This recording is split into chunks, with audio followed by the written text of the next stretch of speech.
6 on the nose, you bang on time for AM Live. Morning has broken and I'm glad that you're joining us this morning. And of course, I'm glad that, yes, this week also is bound to be a very beautiful week for you and me as well. Of course, trusting that it will turn out well.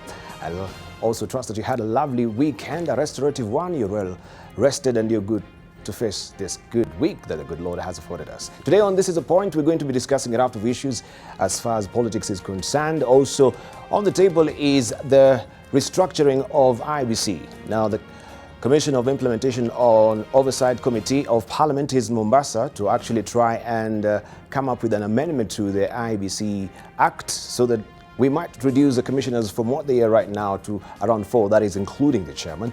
Also, the Controller of Budgets is proposing that we should as a country slash the number of counties from 47, that is, to around 22. So what does this portend, especially in light of what we are going on as far as counties are concerned and the way they're gobbling up funds as far as sustenance is concerned? All that will be on the table to the panelists much later in the course of a program. But for now, the good, the bad, and the ugly in our dailies today.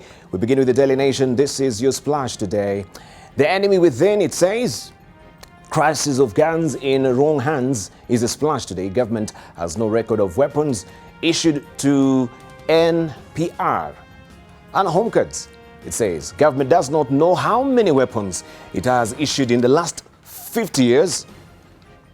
Armed men could turn into militia, become a big internal security threat. Also, security chiefs believe unregistered guns could be source of insecurity. This story continues on page 4 of the Daily Nation today. 9,000 estimated number of armed people operating under the National Police Reserve.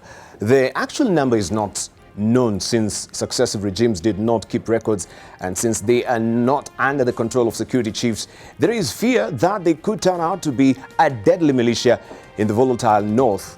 Also, senior security officer, they're saying it is true that we have no register. I do not know how many guns have been given out over the years. This is what you can follow on page 4 of the Daily Nation. Crisis of guns in the wrong hands, the enemy within. That is what we have as a splash on the front page of the Daily Nation today. Also, search on for Ouko's successor as Auditor General's term comes to an end. Finding a replacement will be a tough balancing act. Still on the front page of the Daily Nation, sulking Somalia bars its officials from meetings. It says Somalia's boundary tiff with Kenya has taken a new turn after Mogadishu barred its official from attending any meetings hosted in Nairobi to protest last week's visa denials. The Somali government has also given non-governmental organizations operating in Somalia 1 month notice to relocate their centers to Mogadishu or be barred from operating there. You have this story continuing on page 6 of the Daily Nation this morning. In the DN2 Pull-Out magazine, May, the last straw, British Prime Minister announced her resignation on Friday last week. Blame it on Brexit. Find all the gritty details on page inside actually the DN2 Pull-Out magazine of today's Daily Nation. The Standard is up next, and this is your splash this morning. New bid to slash counties by half, as I mentioned earlier. Control of Budget's proposal to cut the number of devolved units in a presentation to constitutional reforms team reignites debate on sustainability of 47 counties. It says also the 25, that is a number of counties proposed to be abolished according to a presentation to Building Bridges Initiative. They're all given here. So these are the number of counties that are supposed to actually be abolished. And that's a map of Kenya over there. This is just a proposal that the Control of Budgets had tabled before the Building Bridges Initiative. That is still ongoing. And of course, this is bound to spark debates on,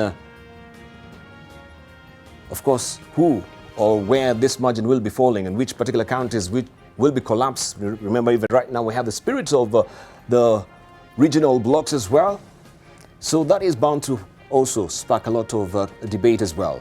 Calls for unity. Women leaders take solidarity message to cabinet or adorned in white, and we can see women's Lives Matter, that is Team Embrace, led by Homa Bay woman Representative Gladys Wanga during a rally in Carbonet, Baringo County yesterday. And that is a standalone picture. And you can follow also the story inside the Standard as well today. Pain of 5 siblings who cannot walk is a tragedy here. 4 sisters and a brother were raising their respective families when a disease that has crippled them struck, shattering their lives. And you can read this sobering story here on page 10 of the Standard this morning. Also, residents in a new push to block Kitui coal project is another story. They have petitioned Parliament to have the project that has stalled for 5 years, I should say now, stopped once and for all. And this story continues on page 30 of the Standard this morning. The Star is holding this splash for us today. You are unwanted in Kiambu, Ruto is told. Former MP Nyanja warns DP not to set foot in Kiambu without Uhuru. This is all about 2022 succession. Kieleweke team tells Kenyatta's deputy to quit if he can't stop campaigns. This story is tucked away on page 6 of the Star this morning. Also, you can see that particular picture of the Embrace movement. United we stand, all in white women MPs to preach peace. Also, you can follow the story inside the Star this morning. Public Service Commission wants to hire 33,792 staff. This is also a budget proposal there. MPs also proposed to cut number of IEBC chiefs to 5. You can follow this story on page 8 of the Star this morning. And as I had mentioned earlier, that the CIOC is in Mombasa for this particular development on IEBC as well. So today we're going to miss Jeremiah Kioni, who is the chair of CIOC, is in Mombasa. Follow the story on page 8 of the Star. People Daily is holding this splash for us this Monday. Governors protest over grilling by senators. Governors protest over grilling by senators, I should say. That is the splash today. Power tussles. County chiefs on the receiving end of 2017-2018 budgets say query sessions carefully hatched to cut them down to size by those eyeing their seats in the 2022 general election. You have this story continuing on page 4 of the People Daily this morning, and you can see some of the governors who have been grilled by their senators, and they think, yeah, this is all about power tussle. Governor Mike Sonko by Senator Johnson Sakaja. Also, we have Meru County Governor Kiraito Murungi by Senator Mithika Linturi. We have Isiolo there. That is Governor Mohamed Kikuti, grill over by Senator Fatuma Dulo as well. You can read the rest of the story inside the People Daily this morning. Also, it is full steam ahead for the new curriculum, assures KICD boss. This is Dr. Juan. And you can follow the story on page 18 and 19. And of course, we've been going through that towing and froing over this CBC. And this is an assurance from the CEO, the executive director himself, in today's People Daily. Also, gold scam threatens Kenya UAE ties. This is what according to Ruto. Deputy President dismisses Raila's claims, warns him against dragging President Uhuru Kenyatta's name into the scandal. And this story continues on page 6 of the People Daily this morning. Taifa Leo is up next, and this is your splash today. Raila Jikanga, it says, kinara wa ODM ashambuliwa kwa kukiri alisafiri Dubai kuhusiana na dhahabu feki. So you can follow the story on page 2 as well. It says hatua ya kiongozi wa chama cha ODM Bwana Raila Odinga kujitokeza kueleza mchango wake kwenye sakata ya dhahabu feki imetoa fursa kwa wandani wa naibu rais Daktari William Ruto kumshambulia zaidi. Bwana Odinga alipokuwa Kisii mnamo Ijumaa alikiri kwenda Dubai kukutana na kiongozi wa taifa hilo Mohamed bin Rashid Al Maktoum, lakini akasema alienda kumweleza jinsi matapeli walivyokuwa wanatumia sauti ya waziri wa usalama wa ndani Daktari Fred Matiang'i kufanya biashara ya kilaghai na ya dhahabu feki. This story continues on page 2 of Taifa Leo this morning. Askofu akamatwa kuhusiana na mauaji ya Matungu. Also, it continues on page 2. It's a side-by story on the front page of the Taifa Leo today. Kujiua, there's here suicide here. Polisi waomboleza mwenzao And the caption reads, maafisa wa polisi wa utawala katika kituo kidogo cha Umoja tu jijini Nairobi wakijadiliana baada ya mmoja wao kujiua kwa kujipiga risasi jana. That story also, you can follow it inside Taifa Leo this morning. I want to show you also what the Business Daily is holding for us this morning. I will show you the hard copy this morning. Seems I didn't actually lift that for you. But allow me to fly over now to Tanzania to show you what is on the front page of the Citizen this morning.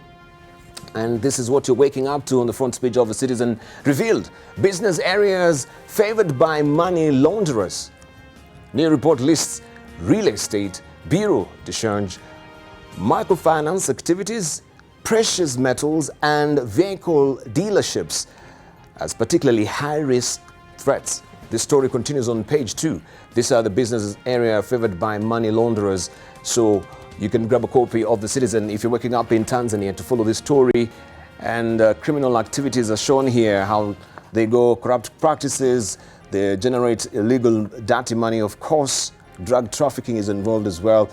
And it says between 2011 and 2015, a total of 93 cases were detected, investigated, prosecuted, and convictions were secured. For all these cases, some 292 persons were convicted in these cases, and 385,171,000 US dollars worth of goods were seized and confiscated. Money laundering threats from counterfeit of goods was rated high based on crime statistics, according to FIU report. All that is tucked away inside page 2 of the Citizen this morning.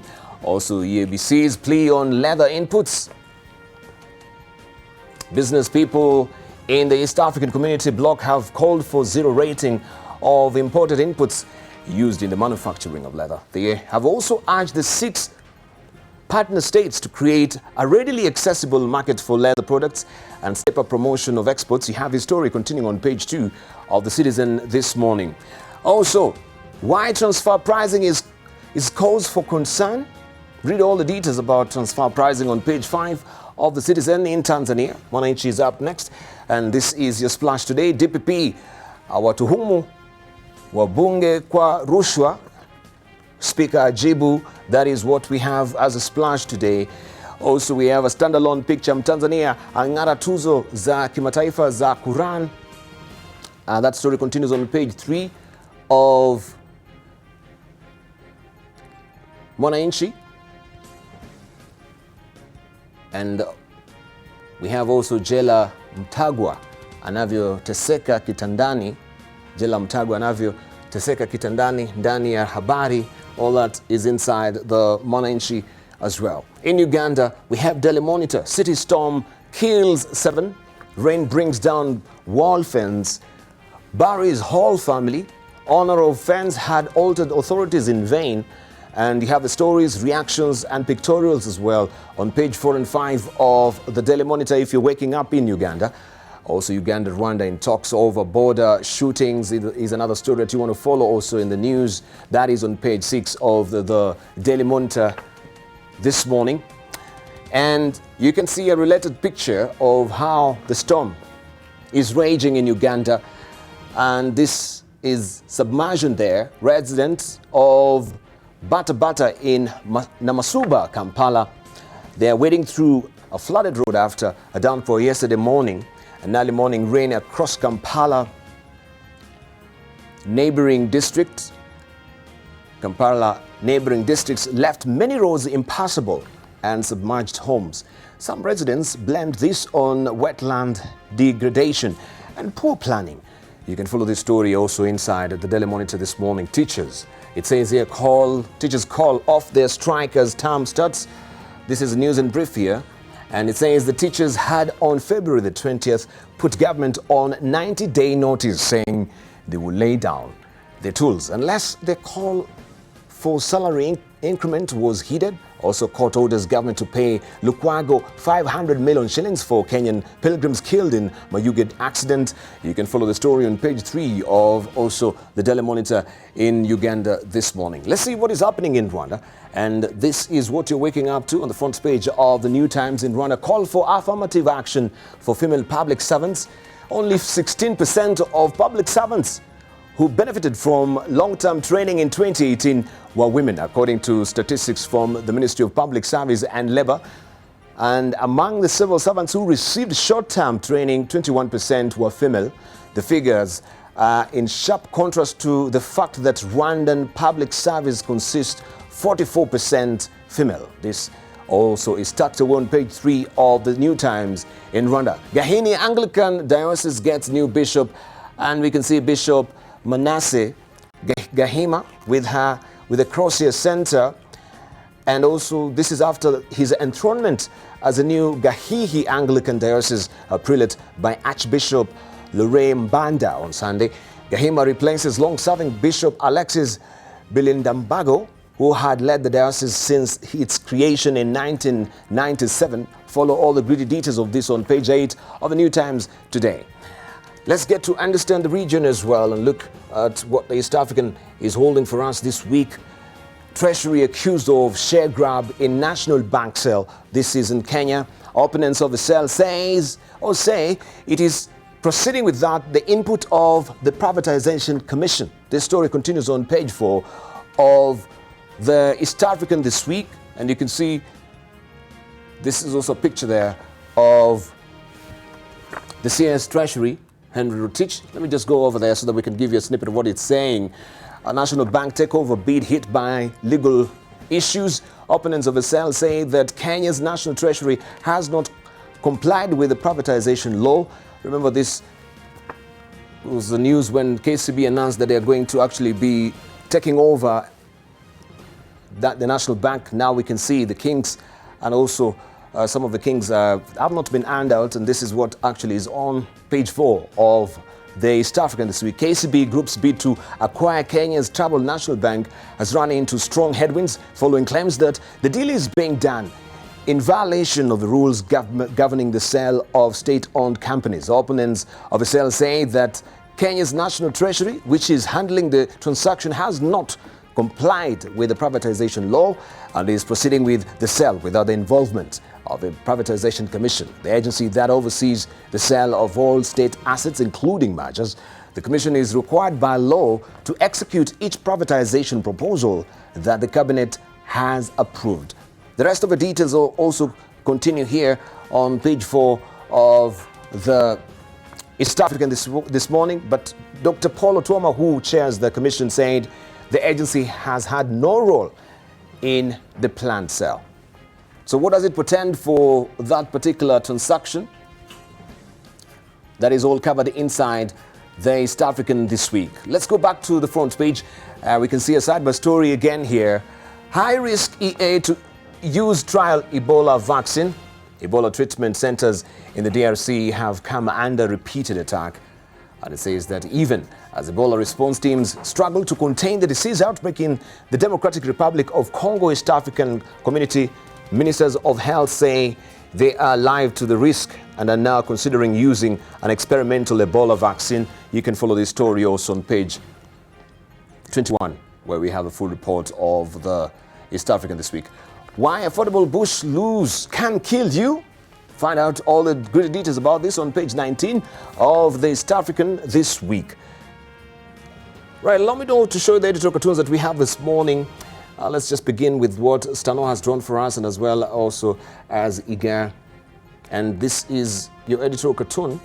Where's Stano's cartoon? I'm trying to look at it this morning just to show you what is there. Well, I seem to miss it, but I will show you momentarily what we do have on the front page of the Business Daily, as I have promised. But in the meantime, also, this is just a reminder of how the Daily Nation is looking. This is what we have on the front page of the Business Daily this morning. Just to retrieve the hard copy for you. It's all about the curriculum, and this is the ongoing debate. Curriculum for the rich. Concerns mount over the cost of rolling out the competency-based curriculum, whose requirement for relatively expensive learning materials appears to set to entrench inequality. That is what we have on the front page of the Business Daily this morning. And we can see Jaden Muridhi, a grade 2 student at a private primary school in Kiambu County, getting upset every morning that his father Joseph Motiga returns home without a printer. His homework involves printing assignments almost on a daily basis, and his dad has promised him that he will buy a color printer to make it easier for him to deliver all the assignments. You can follow the story also on page 4 of the Business Daily this morning. Also, Kenya Airways gets waivers after 77 billion shillings loans breach.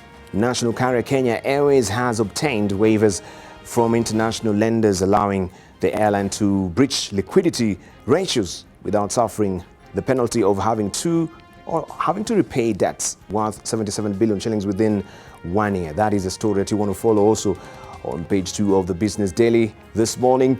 Eyes on Uhuru as CBK governor's term ends. The 4-year tenures of Central Bank of Kenya Governor Patrick Njoroge and his deputy Sheila Mbijiwe are set to end next month, turning the spotlight on the appointing authority, that is President Uhuru Kenyatta. Njoroge, who's 58, was appointed on June 26, 2015, and his 4-year renewable term is set to end on June the 19th. This story continues on page 4 of the Business Daily this morning. On the ticket as well, Mwai Kibaki staff costs to cross 100 million shillings mark. The cost of maintaining staff attached to former President Mwai Kibaki and Daniel Arap Moi has for the first time crossed the 100 million shillings mark. You have this story continuing on page 6 of the Business Daily. Also, foreigners, NSE says here, turnover at 75%. Foreign investors accounted for the higher share of turnover at the Nairobi Securities Exchange in the first 4 months of the year compared to the same period last year. This story continues on page 19 of the Business Daily. Talking of tenure ending, also remember that we are looking at the search for another Auditor General as well. As Auditor General's term comes to an end, finding a replacement will be a tough balancing act. This is what we have on the front page of the Daily Nation this morning. I will show you the editorial cartoons much later in the course of the program this morning. But let's just continue with the conversation at pace by looking at what we have in the news this morning, where Deputy President William Ruto is calling on ODM leader Raila Odinga, who is also the African Union High Representative for Infrastructure, not to use his office to engage in illegal business, referencing the fake gold scam that Odinga has been linked with. Leaders who accompanied the Deputy President to a church service in Naivasha also want him to record a statement over the fake gold scam. Listen in. Rais akaongea na AU na sisi kama serikali tukaunga mkono kwamba former Prime Minister apatiwe kazi ya mambo ya infrastructure ya Afrika, kazi ya kushughulikia muundo msingi katika bara letu la Afrika. Lakini mimi nataka niwaambie kazi hiyo ambayo alipatiwa haikukuwa na mambo ya madini na mambo ya gold huko ndani.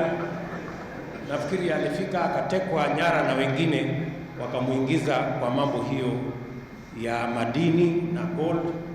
We need to see that man who is now going around in funerals and in political rallies talking about how he's a whistleblower. He needs to go record a statement at the DCI and give the investigating agencies the information that he has. We need to be told with his gang of conmen, when they boarded a flight from here, from Kisumu to Dubai, walikuwa wameenda kufanya nini Dubai?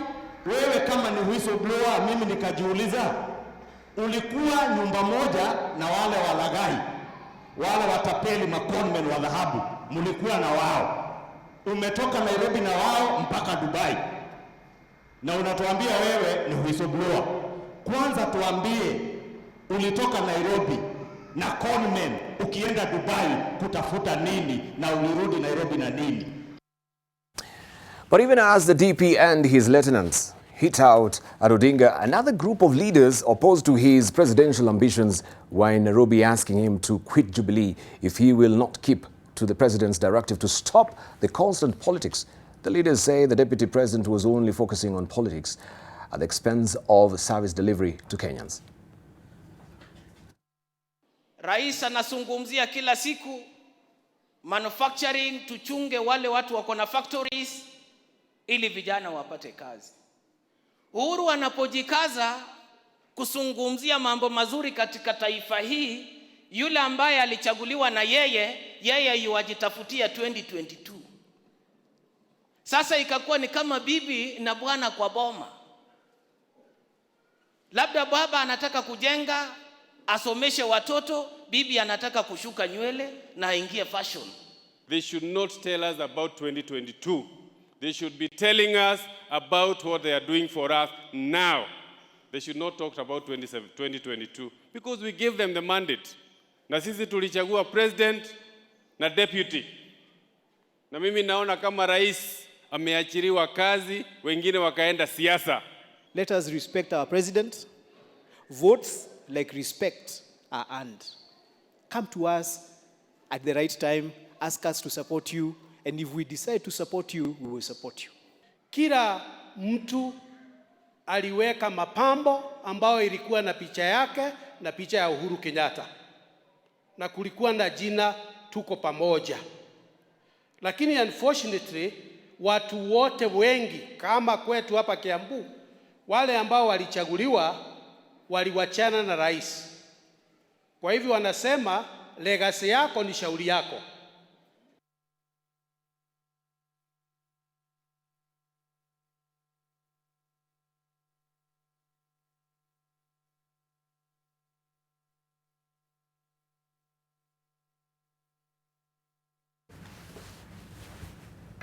Right, we want to hear from our panelists this morning and continue with our discussion. Remember also IEBC and restructuring of the IEBC. We have the CLC committee in Mombasa who also are suggesting that we should cut down the commissioners within IEBC to 4. That is including also the chairman as well. Also, the control of budget is suggesting we slash the counties to 22 counties from the 47 currently because it is gobbling a lot of the budget. And of course, this is not sustainable. We shall hear this also from our guests this morning as well. But let's just get to see what this Kileweke and also the debate on fake gold scam is all about. To hear from our panelists, allow me to introduce to you the Member of Parliament from Kitutu Churches South. This is Richard Onyonka. Also, we have with us this morning Okongo Mogini, who is a senator for Nyamira. We are eagerly waiting for also Alice Wahome to join us this morning, and also David Ucheng, who is a member of parliament for Mugenya, to join us this morning. Jeremiah Kioni is away in Kisumu, as I've mentioned, is the chair of CAOC, and also Professor Anyang' Nyong'o is in Boston, so he cannot join us this morning, but we continue with the conversation nonetheless. Let's just begin with you. First of all, the turnaround from Richard Onyonka. Yes. Yeah, you are, I should say, yes, a very, avid fan and supporter of Deputy President William Ruto. But lately, we can see the change of tone. Lately, we can see you actually making a turnaround on this. What is happening from your front? Debarl, a clever person must be able to change his mind. I mean, the reality is that you look at the Kenyan politics, and anyway, who are our employers? Our employers are the voters at the village level, like my people are in Kisii. And if you find your people telling you, we are uncomfortable with what you are engaged in and who you are engaged in, naturally, you have to do a rethink.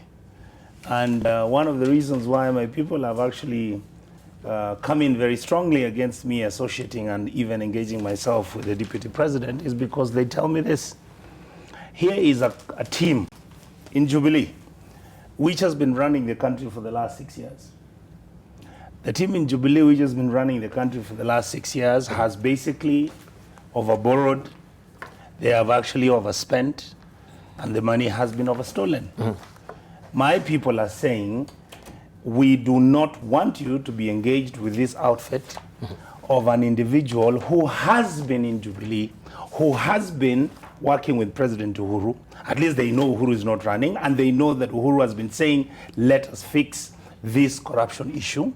And the people in my constituency tell me they are uncomfortable and extremely angry that the deputy president talks about corruption as if you can't point a finger and you can't do anything about it. And in fact, he's always having these alternative fact-checking where he tells Kenyans, no, we are now not talking about the money which has been stolen. What we are dealing with is, let's discuss about the gold.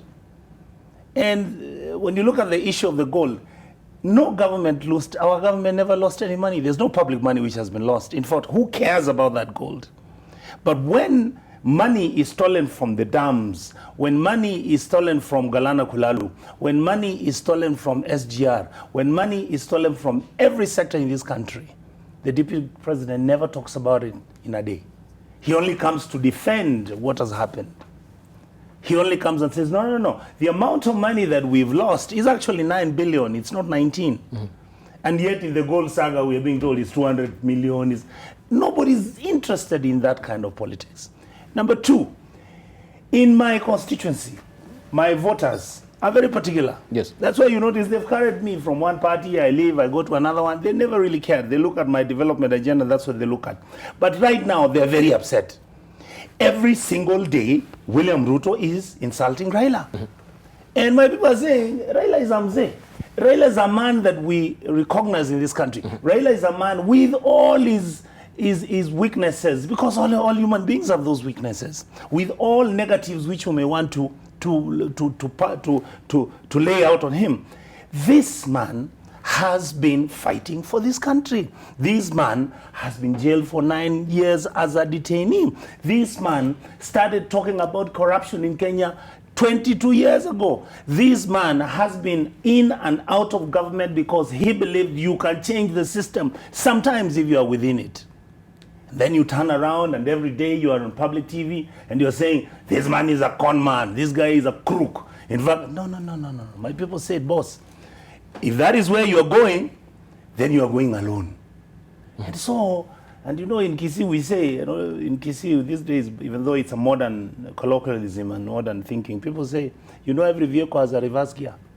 So if you're driving and you realize mbele kuna shida, piga reverse, rudi, fanya detour, endelea na maisha yako. And that's what I exactly have done. My conscience is very clear. So it's not really a fallout that we had within, or maybe with your relationship with the deputy president? No. Personally, I have high regard for him. I think he's a clever politician. I think he's young. I think he has got good ambitions. But what prompted you in the first place to actually be in his camp and support him? No, you see... Because we want to see where you're coming from, and now you're changing the tone now that you say I'll explain to you. I have a right, every politician has a right to make a decision who they can work with at any one time. It is true. And the working with is not that I was leaving my party, which is Fort Kenya, like Boni Halwale, and crossing over to Jubilee. No, I was just having a working relationship. That working relationship was simply because the number of times that the deputy president was coming to Kisii, and particularly to my constituency, naturally as a member of parliament, you have to be there. Because the public will say, why have you run away when people come to do fundraisings? And Kenyans are into this fundraising thing where when people come to raise money for a church, you've seen this issue, the conflict between church and state, the conflict between the politicians and the church, and you see what what Kenyans are saying. They're saying we need to rethink our relationship politically with the role of the church and with the politicians. But the deputy president used to come to my place. I've never had a very substantive and outstanding disagreement with him per se, other than the fact that I refused to go into Jubilee the last elections and I wasn't ready to join Jubilee. All I was saying is, let me find out what the relationship or engagement with this gentleman is going to be. And as I said, my employers just said, you need to get out of there. Your employer? Yes. Who is your employer? My voter. My voters are my employers. Is it your voters that you saw maybe the way I'm heading, or the way I'm heading with this particular trajectory of actually pairing up with Deputy President, I might lose on the ground? Absolutely. So this is all about your political expediency as well? Surely, Debarl, what is it about? First, it is public interest. Secondly, it's self-interest. Thirdly, it is, if it means if I sustain myself for the next 10, 15 years as a politician, so be it.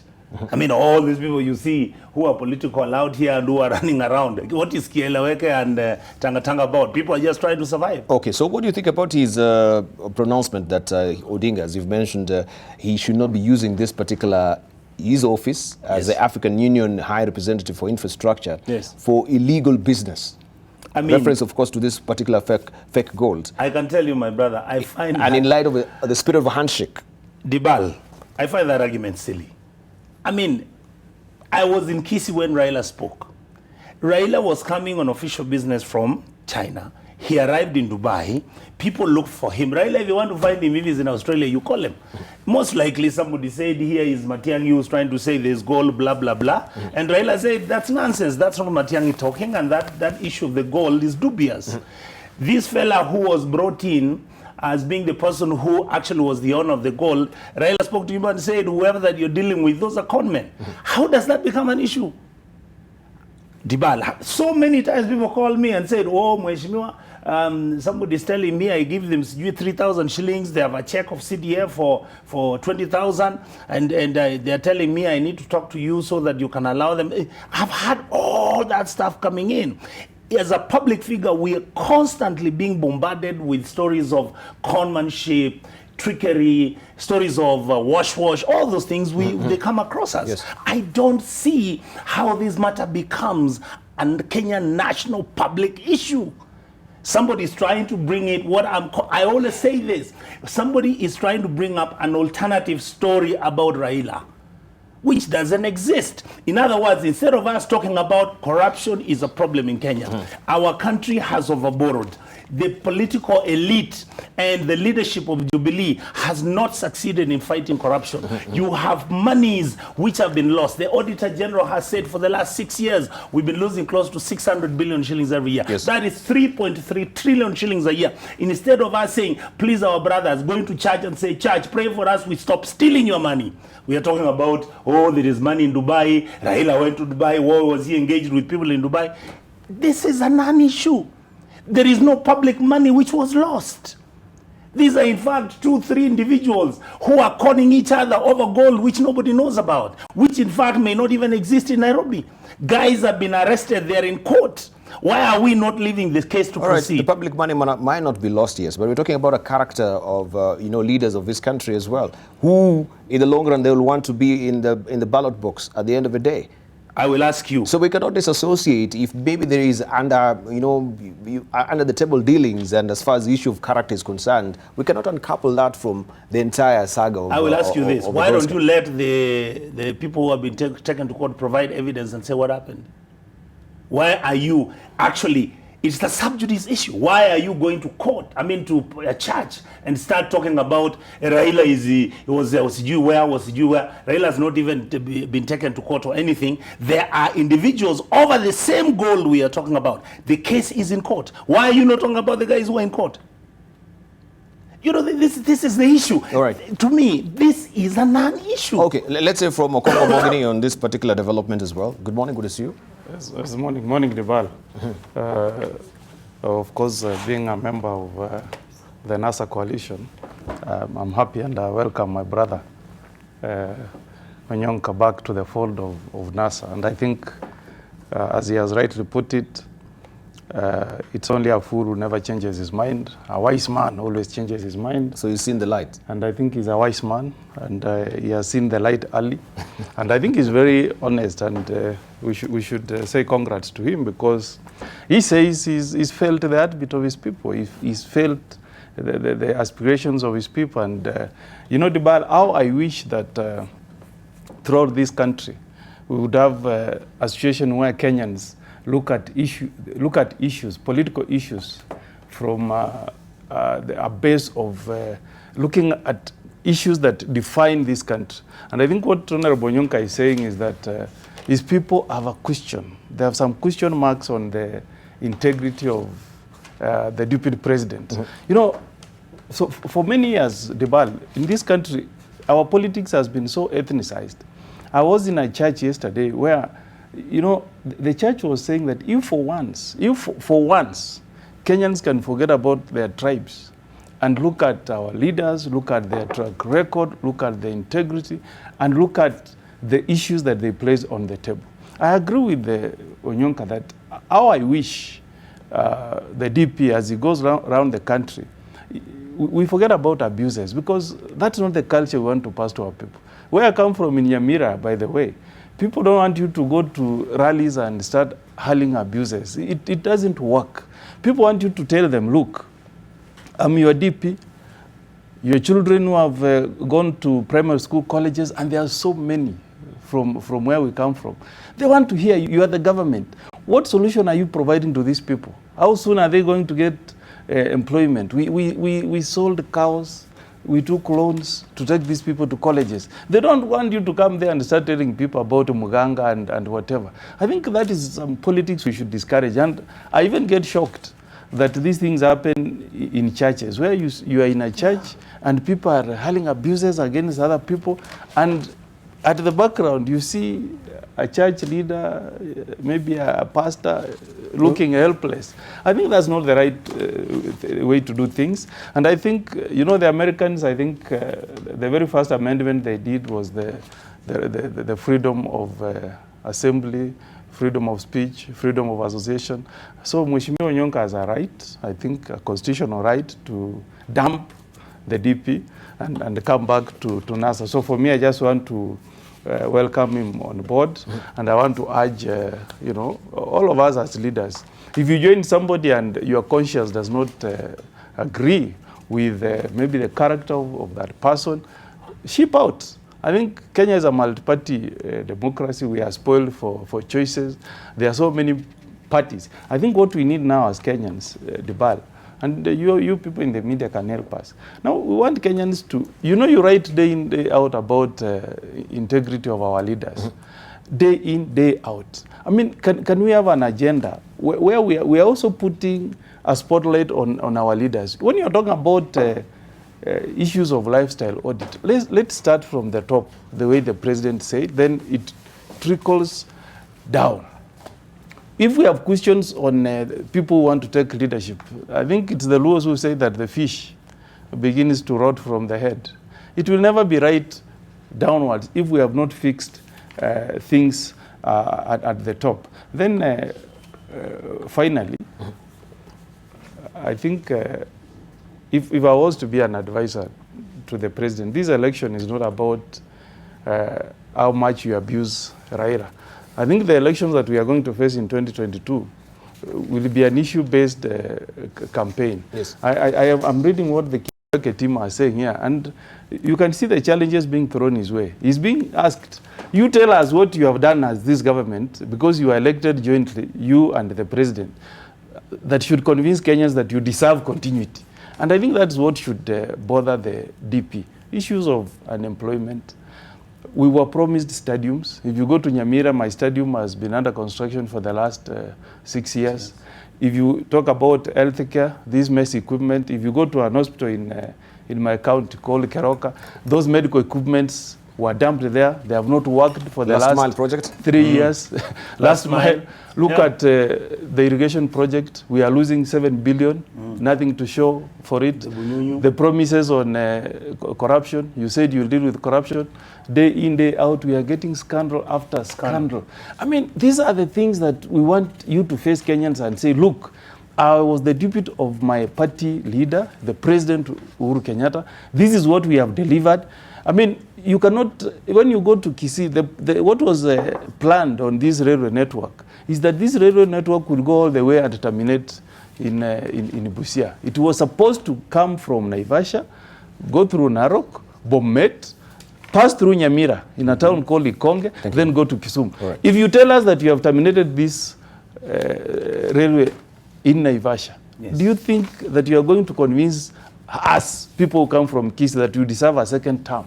Those are the issues we are going to put on the table. And I'm telling you, Debarl, it's not about personalities, it's about issue-based, it's about improving lifestyles of our people, improving the economy of this country. Because for us from that region, Debarl, we transport our tea to Mombasa through this road.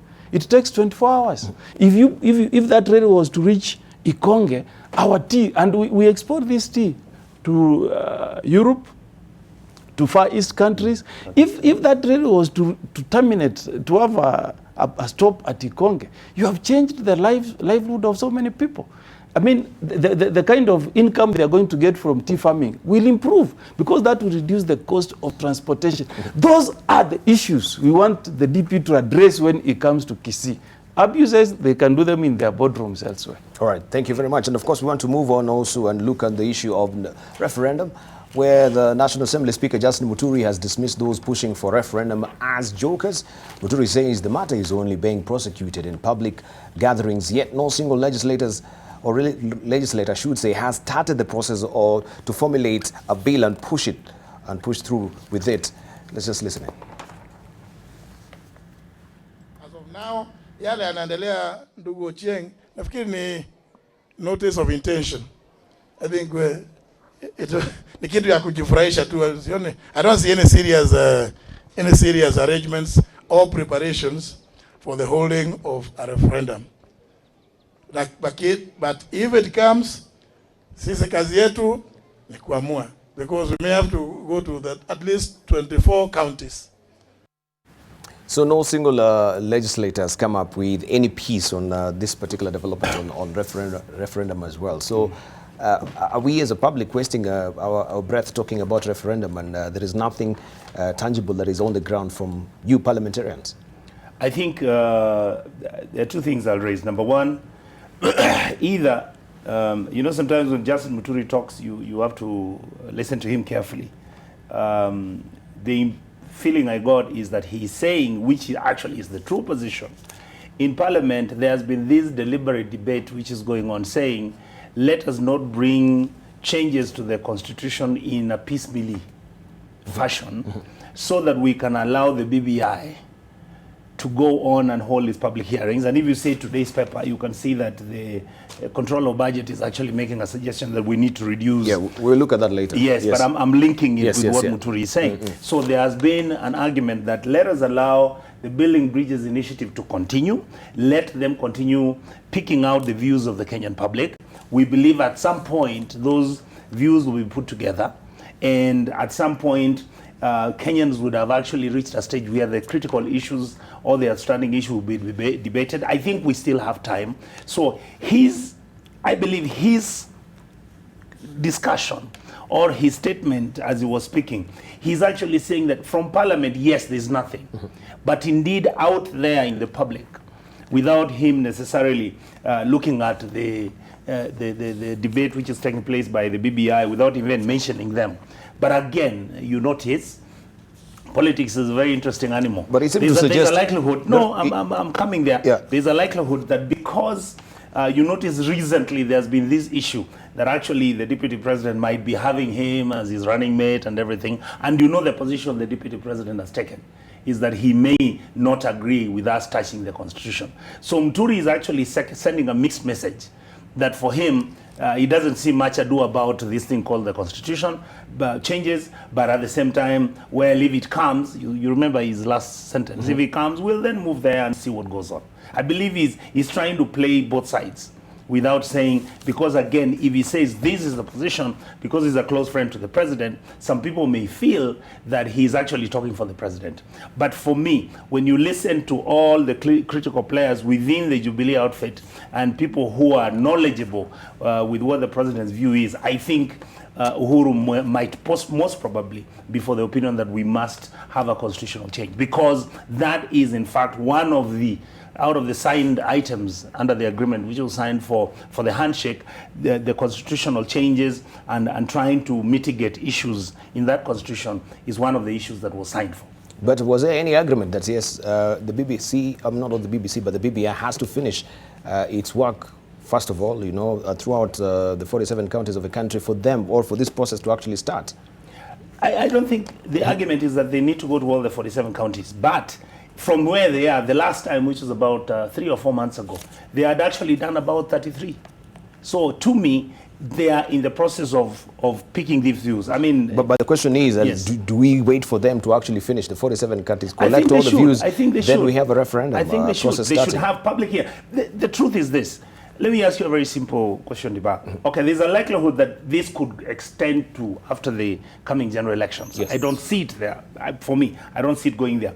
But again, why would all these individuals, political parties, control of budget, all these stakeholders be making their presentations to the BBI? This cannot be a hoax. I believe that there is a seriousness, only that there was a decision made. Most people had expected that, for example, we were going to have a constituents assembly, or we are going to have members of parliament sitting, and then a debate coming out, and then certain items, because that would have been noisy and cantankerous. I think this approach is good. The issues are being brought out, and stakeholders finally will have a conference where they will look at the outstanding issues, if there are 5 or 6, and finally I think we'll go for the referendum. That's what I think. Okongo Mogeni, you think we're going for a referendum from your assessment? Yeah, I think, Debarl, if we were to be honest to ourselves, and if we also listen to the concerns of the people of Kenya, I think this country is ripe for some constitutional changes. And you know, even if you go back down memory lane, even the DP himself, you know, when we were campaigning for the enactment of the 2010 Constitution, he himself is on record as having told Kenyans that this Constitution has some issues, that he actually campaigned against it on the ground that there's a number of clauses that needed to be relooked at. So I think, speaking on behalf of the Kenyan people, there is need to relook at this Constitution and to amend the Constitution. Number 2, not all amendments will go to a referendum. There are those amendments that will be dealt with at Parliament, and that will be it. 3, I think, to be fair to the Speaker, some of these things are beyond him. Yeah, it's with tremendous respect, it's not Speaker Muturi who is going to determine whether this country will have a referendum or not. I think already we have seen that between the President and the former Prime Minister, Raila Odinga, there is a consensus that this country needs to look at this Constitution. That's why we have the Building Bridges initiative. And I think what will be earth-shaking is when finally we get the report from the Building Bridges initiative. I think once they come up with a report, and I am sure, because if you listen to the views they have received from the political leaders, from people in counties, there has been an urge that we need to relook at some of the clauses in our Constitution. And then number 4, Debarl, remember we have Kenyans. This Constitution that we enacted, it doesn't place the obligation of amending this Constitution in Parliament alone. We have a former commissioner of the Committee of Experts, Ekuru, Aukot. I think he has already submitted signatures to the IEBC, yes, with the proposals on a number of amendments that he wants on the Constitution. So if those signatures are verified, and for sure if he managed to collect 1 million, then IEBC will have no choice but to accede to his request and kick a process that will lead to some maybe referendum or amendment of the Constitution. And then remember, Debarl, at the end of the day, amending this Constitution also has a political strategy. So let the Speaker, Muturi, let him not think that the only way to amend this Constitution is by saying we need a referendum tomorrow. It could be that the political strategy is to ensure that questions touching on referendum will be conducted on the same day when we conduct our elections in 2022. So there's no hurry as yet. If you have the referendum question being put to the Kenyan people when we conduct our elections in 2022, that means we have enough time. But as to whether we'll amend this Constitution, I think it's a matter of time. There are a number of clauses that are very problematic. As my good friend was saying, even when you remove us politicians, you can look at professionals who are heading various constitutional commissions. They themselves are making a very strong case that, please, Kenyans, we need to relook at this Constitution. And I think the most compelling case is costing. This Constitution, Debarl, is so expensive to implement. You will be shocked that in the taxes you and me pay, all that tax is spent on less than 1 million Kenyans in terms of salaries, 60%. It's only 40% that is left to improve services for the other 49 million Kenyans. Can we allow that to continue, really? I mean, we need to look at this. We have so many constitutional commissions that are so expensive to run. In fact, in some cases, Debarl, we have like 2 ministries in one. I'll give you a case. Look at the National Land Commission and the Ministry of Lands. Yes. I mean, those are like 2 ministries running parallel to one another. So I think these are things we need to look at, and we need to look at them professionally. And I want to urge my good friend, William Ruto, to also again divorce politics from this process. Because some of these things is a win-win situation for the people of Kenya. It's not about denying him the chance for running in 2022. I think if he can divorce issues that are for the good of Kenyans from his ambitions for presidency in 2022, he will have an objective view on this quest for amending our Kenyan constitution. And I think that is the way to go. Thank you very much. Of course, also we want to prime you on what will be happening this week, where President Uhuru Kenyatta will officially open the UN Human Settlement Conference at Gigiri in Nairobi. 4 heads of state and about 3,000 delegates representing governments, private sector, civil society from 170 countries are expected to attend the week-long event. President Kenyatta is expected to showcase the affordable housing program to potential investors attending the UN Habitat meeting.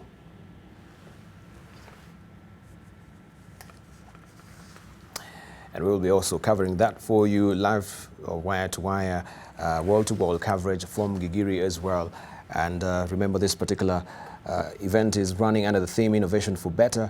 And yes, it's all looking keenly on how the human settlement, especially urbanization, is panning out. We want to take a short break right now. When we circle back, we look at also the recent development where the control budget is proposing that we should slash the number of counties from 47 to 22.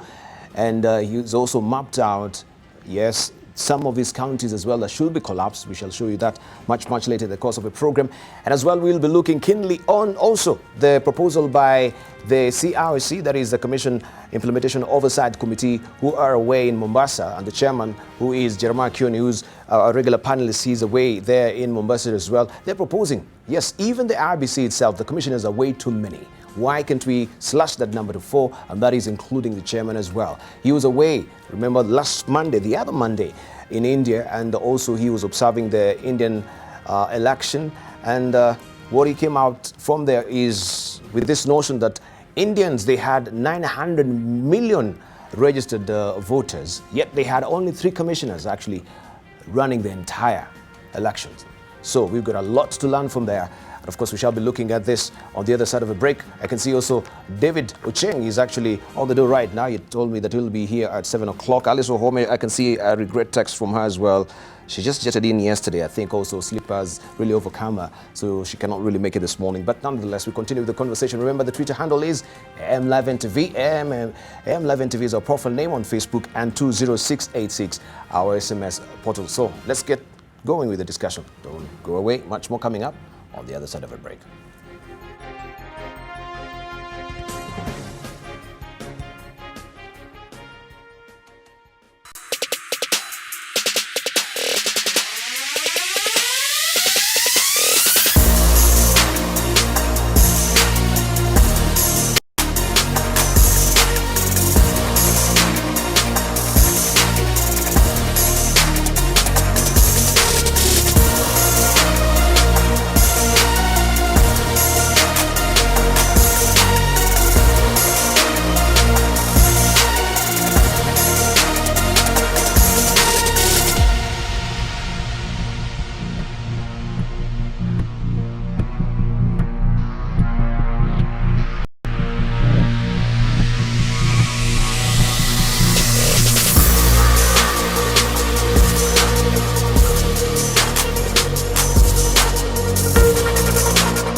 look at the restructuring of IEBC. As I've mentioned, we have the Commission Implementation Oversight Committee in Mombasa right now who are thrashing out this matter on how they can reduce actually the number of commissioners from what they are currently to 4 commissioners, that is including the chairman as well. And we also will be looking at what the Control of Budgets is saying, looking at the front page of a Standard where she is proposing that we should slash the counties from what they are today, from 47 to 22. That also will be much, much later in the course of the program as well. But now I want to introduce to you David Ocheng, who is a member of parliament from Ugunya as well, to join us this morning. Also, Holmes, she has, as I mentioned earlier before I took a short break, she's sent her regrets. She can't make it this morning, but we continue with the conversation nonetheless. Let's just begin from this particular development. This is also what the Control of Budgets is saying, that the number of commissions or commissioners that we have in this country, there are way too many. We can reduce these commissioners. Also, they should not be on full-time basis. Part-time will work like other countries are doing as well. Let's begin with you, Congo Mogini, on this development. IEBC so far, and I think also this is what the Building Bridges Initiative is all doing on the ground, collecting views of Kenyans as well. But now the committee is actually on this amendment.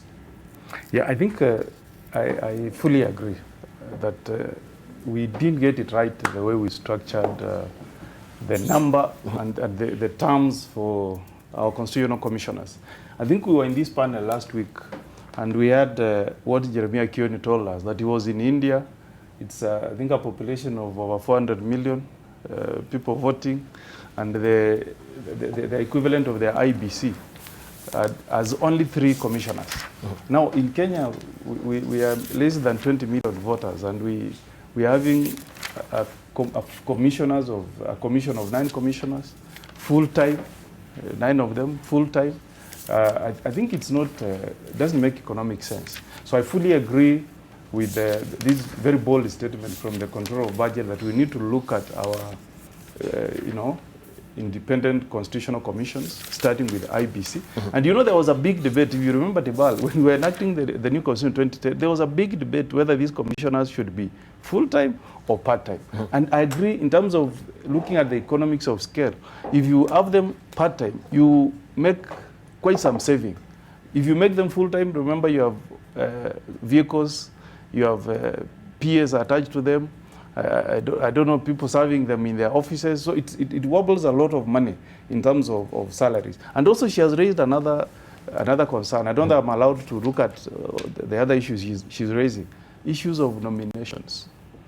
You'll be shocked, Debarl, that if you go to a number of counties, the number of MCA is 2/3 of elected which is okay. So let's not mix issues of what now the Control of Budgets is saying, but we want to focus solely now on IEBC. Yeah. We shall come to the counties much later. Yes, on this IEBC, I honestly don't think we need 9 commissioners. I think the ideal number should be 3. 3 commissioners to deal with issues of policy, and then you have a secretariat headed by a CEO who should manage the day-to-day running affairs of the commission. That way, if you remove 6 commissioners, that's quite some saving. Now, if you look at issues of, if we can concentrate on commissions, Debarl, issues like salaries and remuneration commission.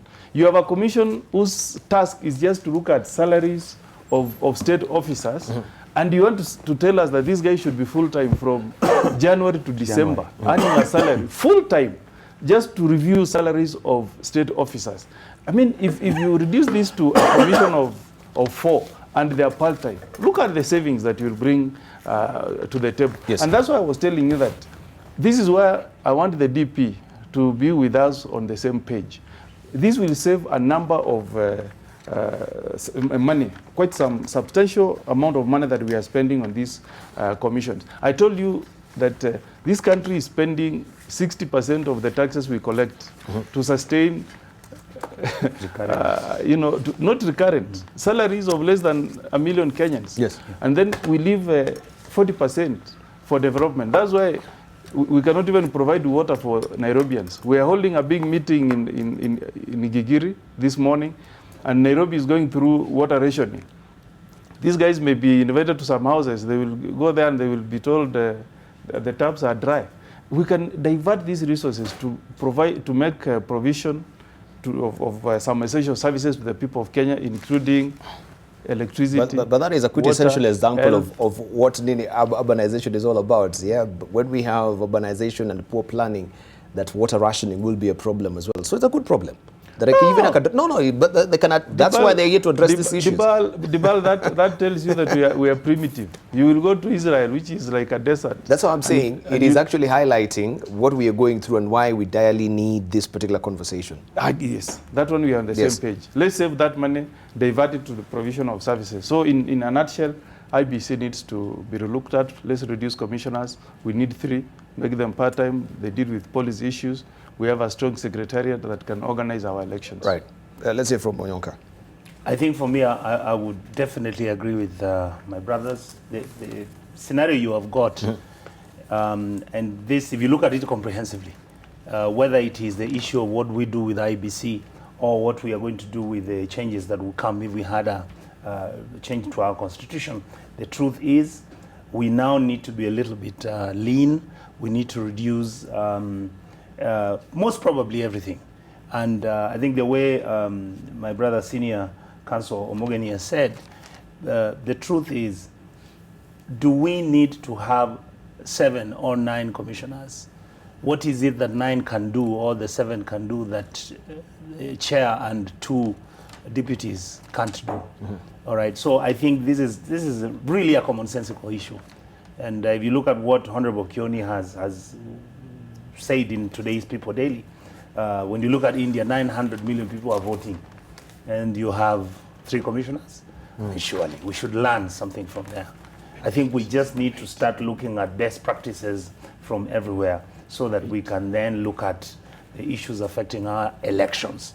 The problem, even the only thing I would say that for me, even if we are looking at the number of commissioners, whether there were 3 or whether it was 1 or whatever it is, we must fix the issue of our elections before we have a referendum and or before we go for elections, because it can't happen again that we are going to have elections which are not believable, which may not be acceptable, and which will take us back to where we have come from. Okay. Deputy Cheng. Well, thanks, Debarl. I think let's not talk in vacuum. Yes. Let's talk with history in mind. The issue of 9 commissioners has a history in this country, and I see us getting there already.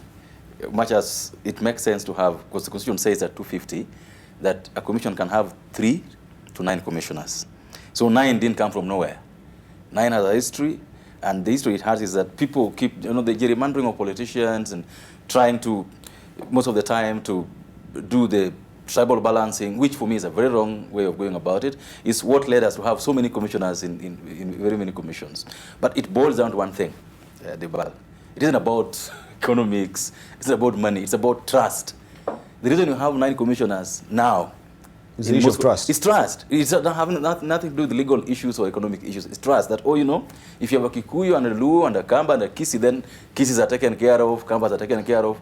I mean, once we start trusting one another as Kenyans, once we start agreeing and believing that Debarl can actually handle Kenya's issue without caring where he comes from, that senior Kongo Mogeni, given a job, will do his job without regard to where he comes from, then we're going to be fine. But if you're still going to be having issues to do with trust, that unless I see my face, figure, ear, nose there, then I'm not there. Then you won't even have these 9. So much as it makes a lot of economic sense, a lot of human resource sense to have 3 commissioners, even if you had 2 or 1, we'll still have issues to do with people thinking that because mine is not there. Yeah, so I think it has a lot to do with our software as a people. Learning to trust one another and agreeing that one Kenyan can do a better job or as good a job as another Kenyan can do. Once we do that, that'll be fine. I mean, you remember that when I was in Parliament, there's this provision that I brought to Parliament in the very last dying ages of the last Parliament. Part of why I actually even left the party that I left. The day Onyonka and I were told that you're not adding a comma, a full stop, or anything on a report. And we had proposals, myself, amendments on the floor of the House to have 5 commissioners of IEBC, all of them part-time. I was told no. It is either what is being proposed or nothing. And so, and I've been seeing what's happening in the country the last 2 weeks, Debarl, and I again start feeling sick because we are starting whipping up emotions about the next elections. I mean, leaders all over the world fail when they think about the next elections, but they do well if they plan for the next generations. In Kenya, we have that big problem that, I mean, you and I may not be old enough, but we've seen in the recent past, 97, 98, towards 2002, we had a lot of push for change the constitution, change the law. So we're going to elections in 02, we have to go do some IPPG thing, change the law to handle IBC. 05, going to 07 elections, the same. Change the law. Change the constitution. 2010, change the constitution. Now we're going to have, people cannot think about the next generation of people in this country, think about the next elections. Now, if you asked me, these proposals that are being made now did not require us to go through what you're going through, or have to heap up emotions about the next elections and IBC. This can be done even for elections in the future. We just need to have trust among ourselves that even the ones who are there now can do a job. I mean, for how long have we had now 3 commissioners? And they're working. We didn't need to do a law. We just need to say, let's have those who are there already to remain and do the job. Maybe they've not been subject to the rigor, the rigmarole of heavy work as it is right now. We just had the by-elections here. Look, I used to sit in the JLAC myself. I used to sit in just in Legal Affairs Committee in the last parliament. And like Senior Mogeni has said, and I heard you also say that rightly, that commissioners don't do day-to-day work of the commission. They set policy, they guide the implementation of that policy. They don't go to the villages to organize elections. No, that's done by secretariat. You just mentioned that we have 3 commissioners in India, population of more than 1 billion people, and they're doing this every year. And you've not heard Indians saying that the elections were rigged. I don't know whether you've heard that in the papers. No. So it isn't about workload of anybody. It's about us agreeing that this is the modicum of operation that we want to have as a country. And I think that this is where we will get it right. But I can tell you again, this will be lost in the current bubble we've just gone into, where instead of looking at the issues, we're looking at personalities. And that's why I want to counsel my senior counsel. Let's not look at who is opposing and who is supporting. Let's look at what is best for the country.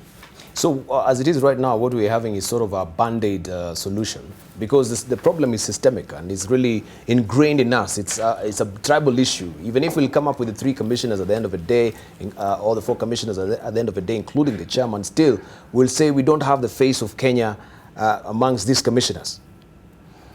That is true, but again, Debarl, the truth is that that narrative has to reach a stage where we have to stop.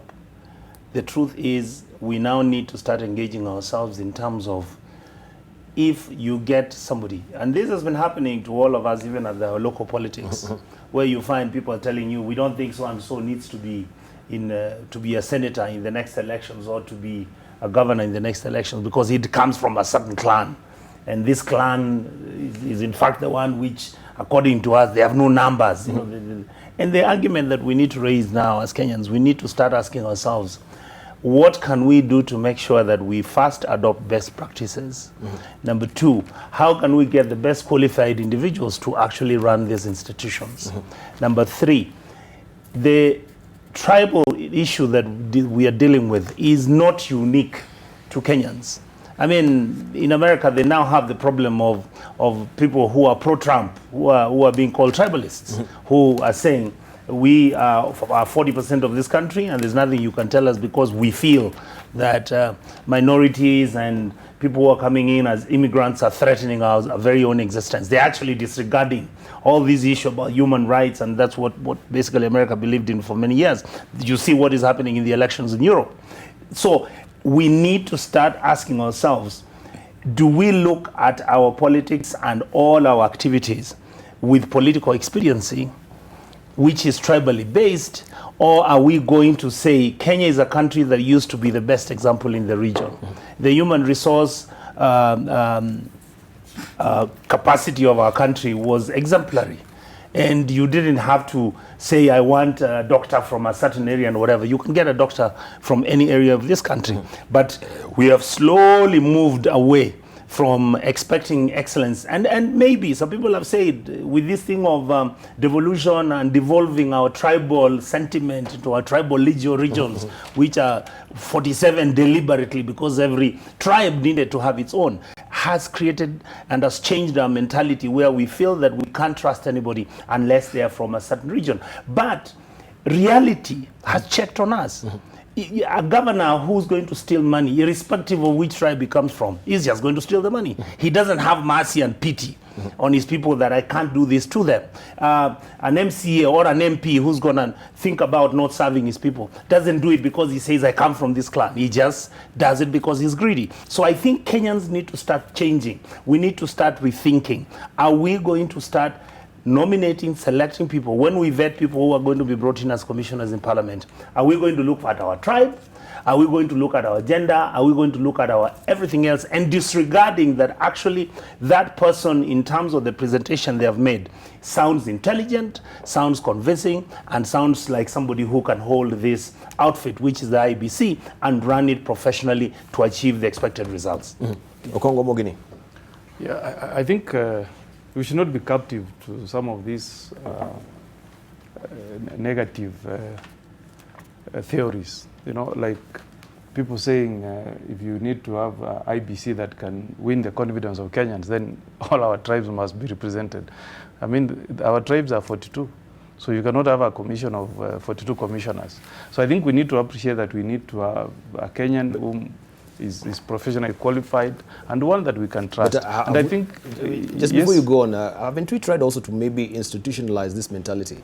Because you can see, yes, it might be from the IEBC commissioners that we're talking about, the face of Kenya, but when we come to also the public service, we'll always have a report, you know, saying, you know, this particular tribe has actually, you know, taken over this particular institution, and this continues to ignite and spark this particular debate about the face of Kenya. You know, that we don't have the true face of Kenya within this particular parastatal. So how can we uncouple that and be speaking differently with the IEBC and not this parastatal as well? You know, IEBC Debarl, you're talking about 3 or 9 commissioners. So definitely it's not possible to have all the 42 tribes represented at that top level. But I think in terms of parastatals, let's speak like Kenya Revenue Authority. I think it's not fair for that institution maybe to have 60% of its employees coming from one ethnic group. I think there is a genuine concern by Kenyans that we want equal job opportunities for all Kenyans who are qualified to get employment in certain positions. And I think that clamor is not for nothing. It's because we are all taxpayers. This country belongs to all of us. The title deed for Kenya is for all the 42 tribes. Yes. And I think even this constitution says really our diversity should be our strength. You know, so we shouldn't say that if somebody from my tribe, maybe Kisi, heads a certain institution or parastatal, then I should pack it with Kisis. I think good management style dictates that you also be conscious when you are making job employment, do allocations and spread it across all the 42 tribes. I think when it comes to that, we cannot shut our eyes, Debarl. But when it comes to some of these big offices, like there can only be one Inspector General of Police.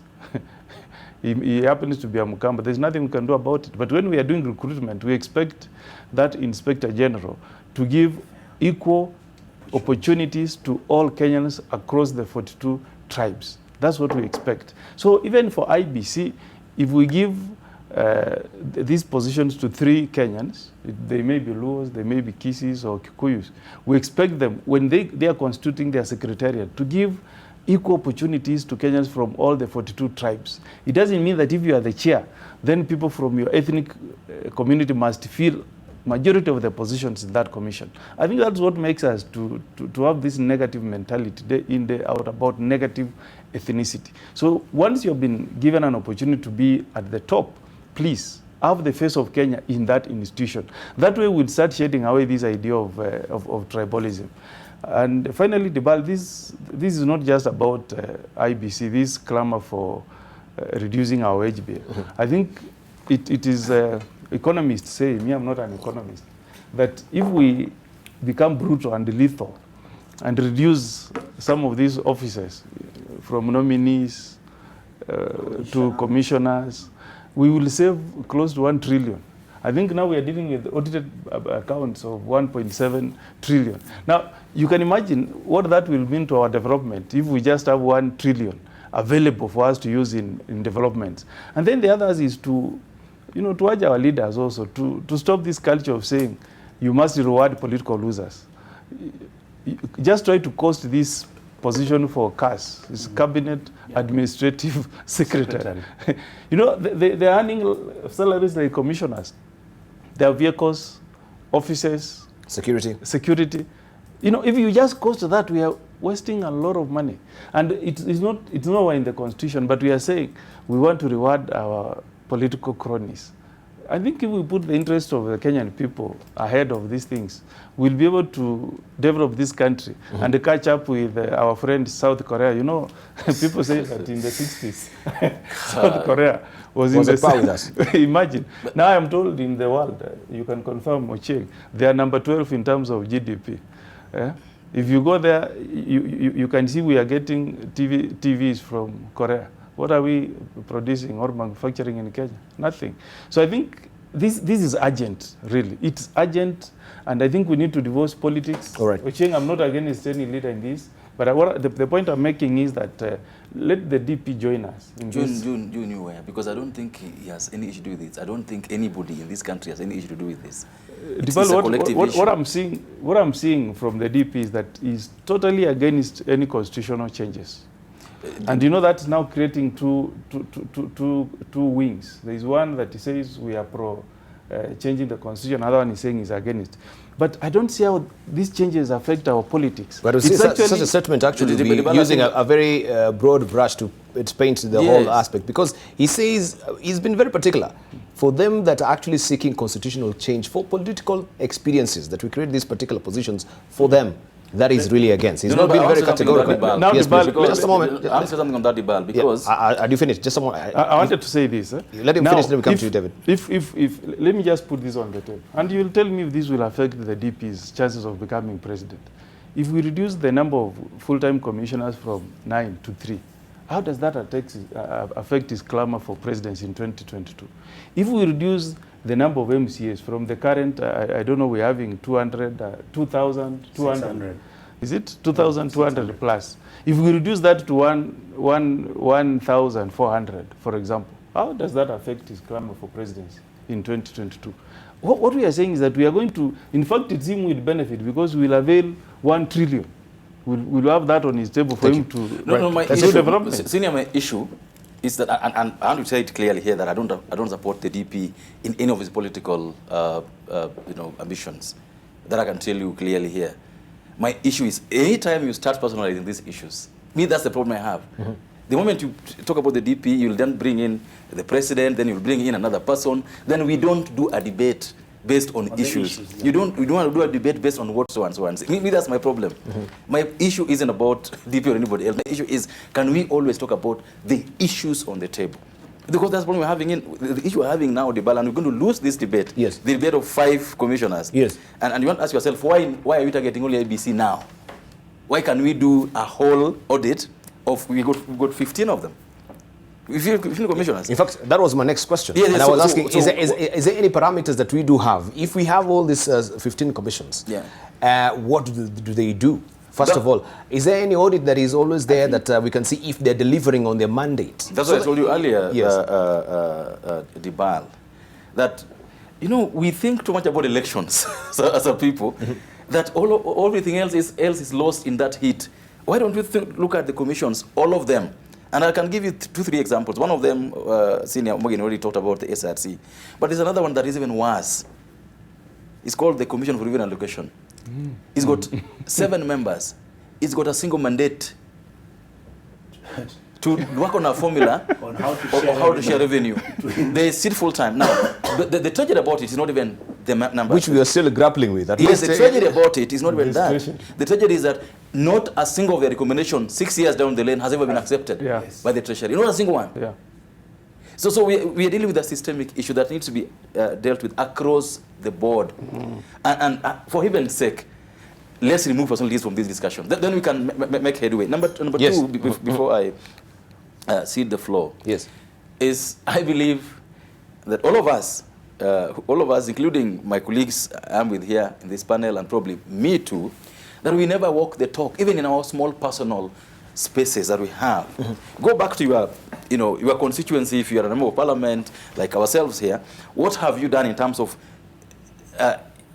making sure that your office is not run by your clan's people or your brother or your sister or your wife and all this? I mean, we talk too much, Debarl, about what should be done out there. But what do we do ourselves in our small spaces? What do we do when we're not being watched as a people? Because if we cannot do that, then all these things about how we think the PA of another person should not be, look at the presidency today.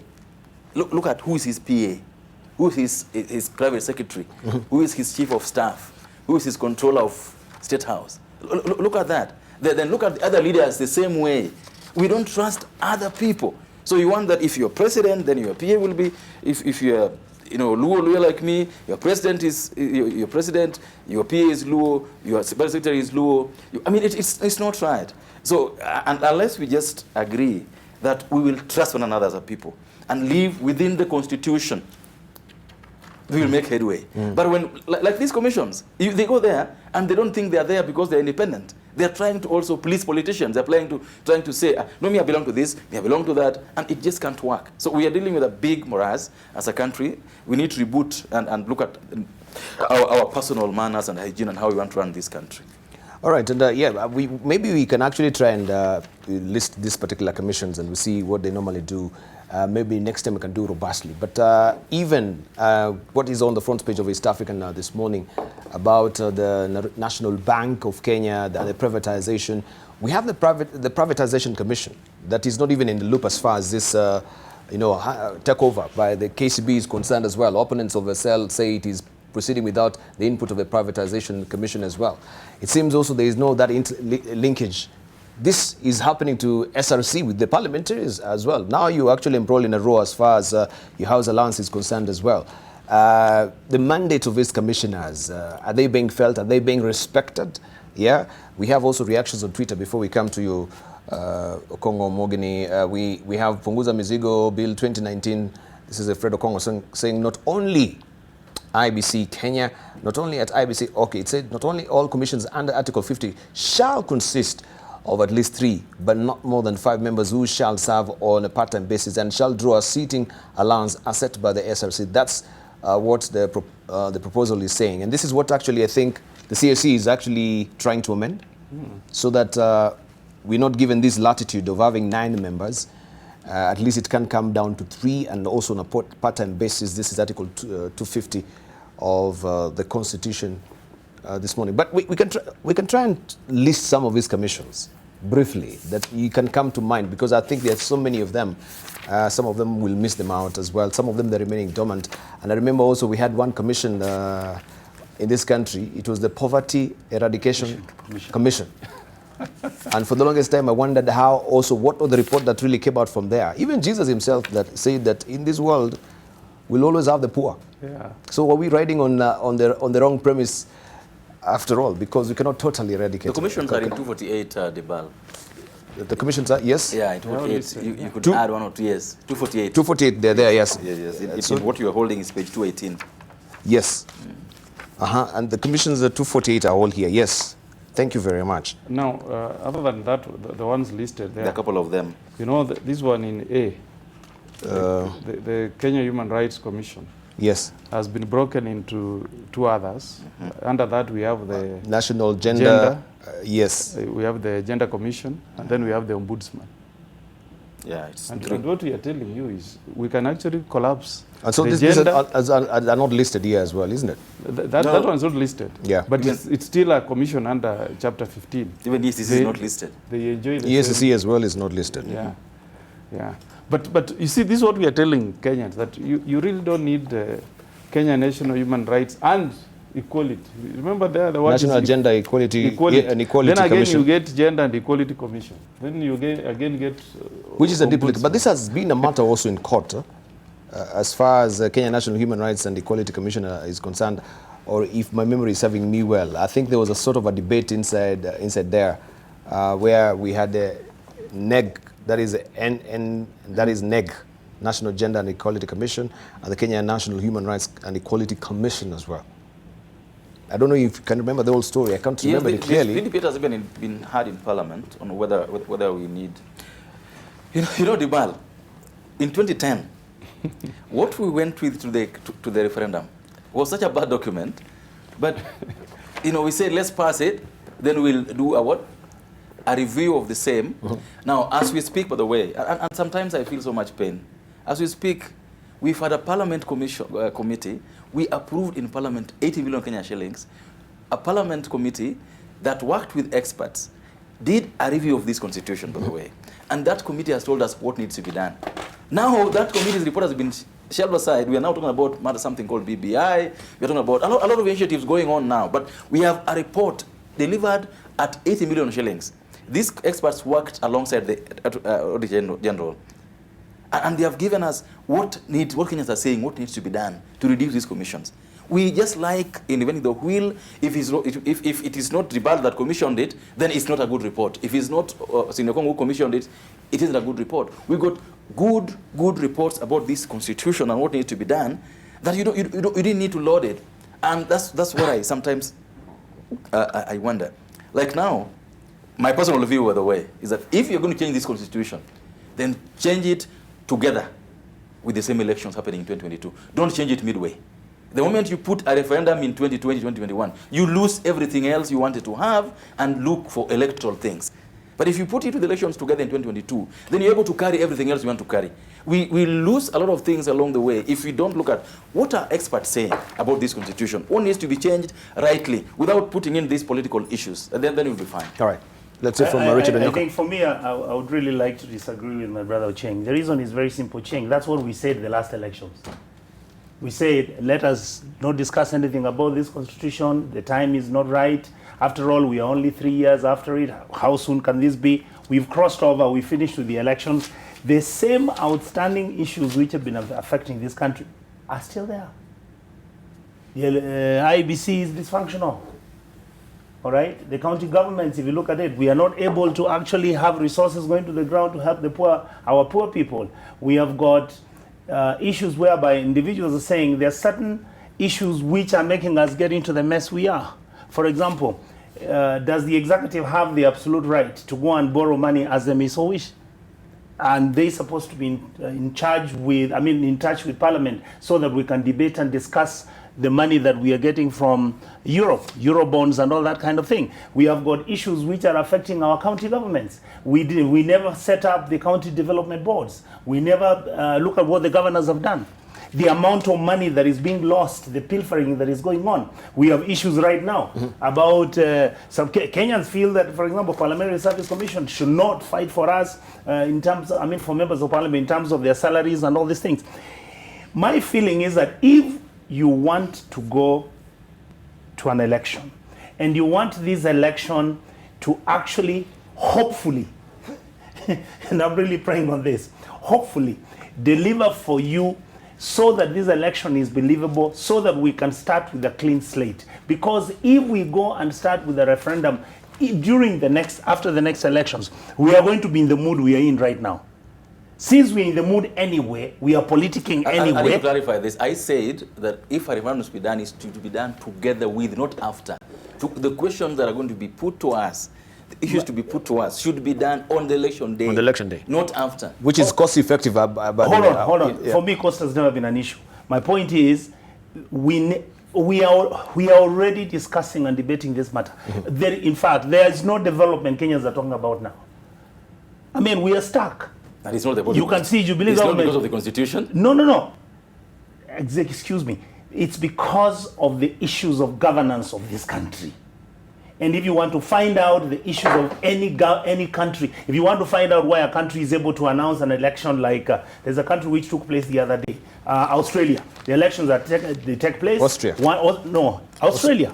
There were elections in Australia. Australia. Yeah. And they announced the results in one day and it's done. The guy's nominated his cabinet and he's moved on. And then you go to another country, like I think it's Thailand or whichever it is. Elections are held and you have a mess. Look at what is happening in Malawi. Look at what has just happened in South Africa. There are even allegations of rigging in the elections in South Africa. My point is, you cannot give Kenyans a guarantee today. Even when during the last elections, there were issues which came up. My feeling and my honest right now is, we already on to our politics. Yes. There is no development taking place. We might as well come out, hold this referendum, change everything as you may so wish. Hopefully it will be done in the interest of Kenyans, and then after that start afresh if that is the case. I believe that the structures which exist in terms of the governance of our country, the scenario in terms of how our resources are being spent, the scenario in terms of how we hold our elections, the veracity and the success of these elections and the believability of these elections are in question. So my argument is, we can't deal with IEBC in a piecemeal manner. There are issues which have come up. Let us now agree, we comprehensively look at this issue and agree that we are going to have them in a referendum. From then on, we go for elections. If not, let us completely stop talking about changing the constitution. Let us agree where we are. Maybe fix the IEBC if that is the case. Let's go for elections. Right. David Ochenga asks the question that this is not all about the constitution, even with these particular commissions, isn't it? It's not about the constitution that we are stuck.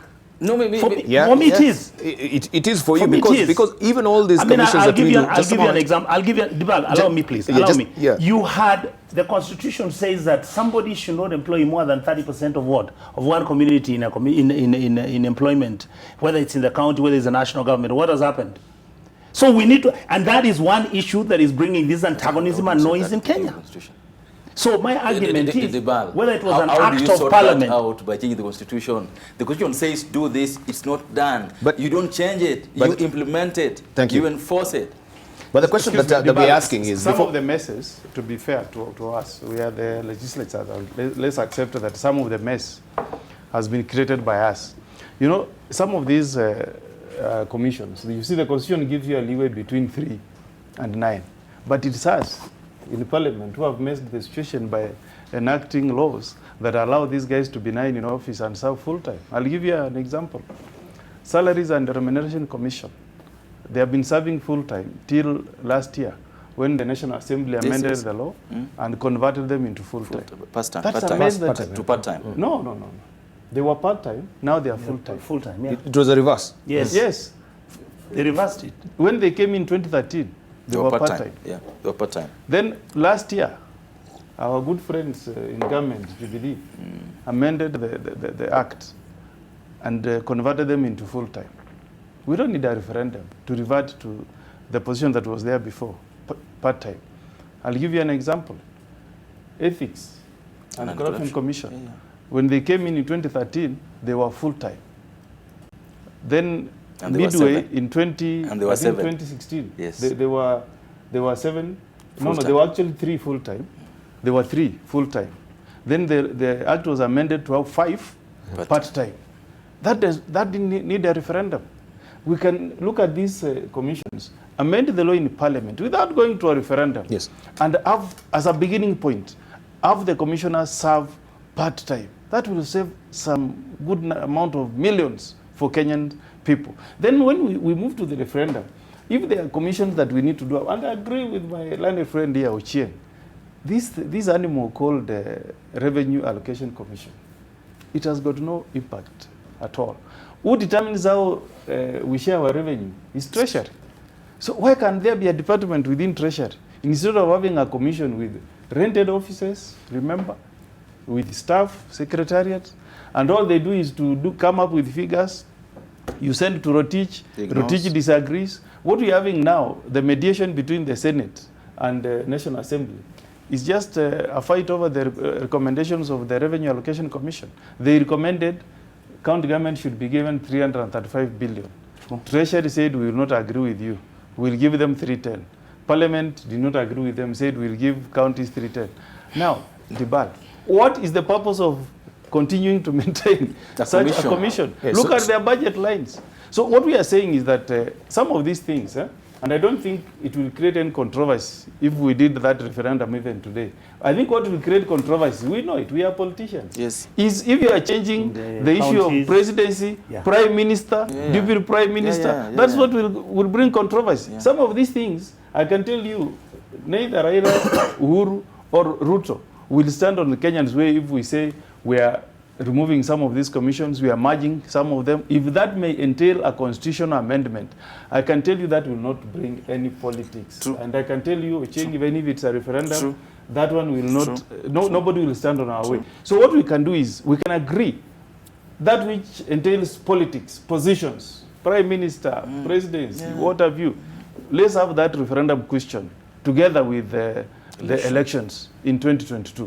And I'm sorry, Debarl, look at the issue of CSS. You know, you told us you want professionals to run our ministries, but the cabinet secretaries are politicians. People have been rejected by the people. You pick them, bring them and appoint them CSS. And that's another salary you are spending. If you pick Ochieng and made him a CS, you will save a lot of money. Because at the end of the day, I think we can see that our political leadership, presidents, want to have politicians as cabinet secretaries. So why are you allowing people to be elected? Then again, you pick other people from outside, put them into offices, and they spend a lot of money in terms of salaries, support staff, chase cars, and everything. These are the things I think, speaking objectively, if we collapse some of these offices, we will save a lot of money. Even this idea of saying the railway cannot reach Busia, it will be Busia in 2 years. All right, because I think also one of the overarching objective of this commission is to promote constitutionalism, right? And this is a question that actually was being raised. Do you think so far, looking broadly at all these commissions, they've been able to actually promote constitutionalism in this country as it is required of them as far as the Constitution is concerned? 249 subsection C of the Constitution. How do we audit? The problem that we have with our institutions, I would call it looking for political validation. You know, you are a commissioner, you are independent, but you're looking for somebody to still back you up. You're looking for some godfather, godmother somewhere. You know, you've been told that you are the chairman of the commission called Commission for Revenue Allocation. You've given reports for 5 years, they're not being implemented. What are you waiting for? Go to court, claw back your powers, make your position be felt. Don't go to the president of the DP or anybody to get powers. Powers are in the Constitution. You're the chairman of IEBC. Why are you looking sideways to see if Ochieng is going to talk to you and tell you what to do? You got the powers in the Constitution. Use them. But we give it to some of these commission heads. This is what it is. This is what constitutionalism is about. Working with the document. Not looking at who is backing where. Look at the document, say, what does the Constitution say about my work? What is my mandate? What do I need to do? Right? This is what it's meant by. But how independent are they? Because so just to answer your question, this is our problem in Kenya. That we got a constitution. And this is a cliche really, among the lawyers, it's a cliche almost. The constitution without constitutionalism. Where we got very good platitudes in the constitution, very good provisions in the constitution, but no one wants to follow them. And so, you are here with us, Debarl, but instead of focusing on what you're doing with us, you are checking with your guys, what's the director saying? What is the MD saying about my interviews with the Congo? Yes. No, you want to work. You will not manage. You got to be focused on the job you have at hand. And so this happens almost in every commission. You are independent, you don't understand the remit of your job, so you're looking for validation from somewhere. I mean, I see them when they come to Parliament.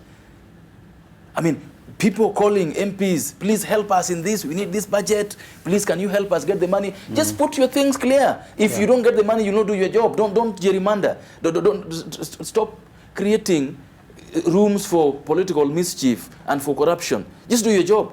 No one will quarrel with you. I mean, the reason you see, for example, the Minister for Education now, in Parliament, you had him, what did he tell MPs? If I'm going to have to talk to other people to get my job, then keep the job. The thing is, you got a job to do. Do it according to the law. That's all we need to do. And all of us, including the members of Parliament, the President, all these commissions. The problem we have today, Debarl, be it the EACC, be it DCI, be it the judiciary, is waiting for that third hand refusing to follow the law. You always think that somebody else should tell you what to do. But it seems that has been the biggest question. Are they having their free head actually to run this particular independent bodies as well? Because we are given to understand some of these heads are actually locked up of executive. Could I just support what my brother Ochenga said? It's not that that we don't understand what our roles are. I mean, that we understand what our roles are. The problem is, I'll give you an example. Look at our parliament.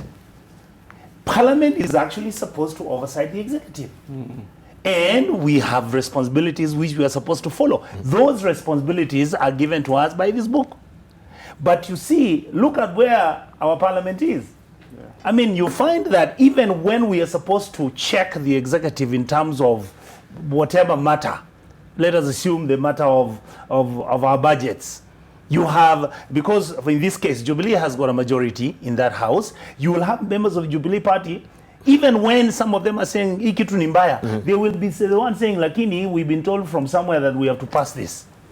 All right? Now, yes, I mean, the boss, if you are not going to do this, the boss is really going to be pissed off.